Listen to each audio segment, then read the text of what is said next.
আসসালামু আলাইকুম। ৩ সাইডের পানি এসে সবসময় এই জায়গাটাই কাদা হয়ে থাকে। দেখেন অবস্থা। ওরা আব্বুকে দিয়ে ২ টা ফাইভ আনালাম। সিদ্ধান্ত নিলাম এদিকে যাওয়ার ব্যবস্থা দিলে হয়তো একটু কাদা কম থাকবে। তো ভাঙার পর বসিয়েও দেখছিলাম পাইপটা। কিন্তু দেখি কি আশেপাশে পুরোটা নরম। পরে আব্বু সিদ্ধান্ত দিছে মিস্ত্রি লাগাই দিছে ২ টা।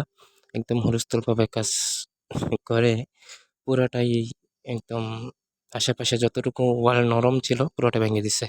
আর আরেকজনকে পরিষ্কারের কাজে দিছে। ওই যে। তো টুকটাক করে ওয়ালের কাজটা শেষ হলো।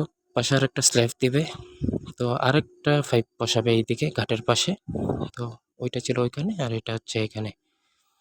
এটার কাজ শেষ, একদম স্ল্যাবও শেষ, পুরোটাই কমপ্লিট। আর ওটাও কমপ্লিট। এই যে একদম ক্লান্ত হয়ে পড়ছি। এই যে দেখেন অবস্থা।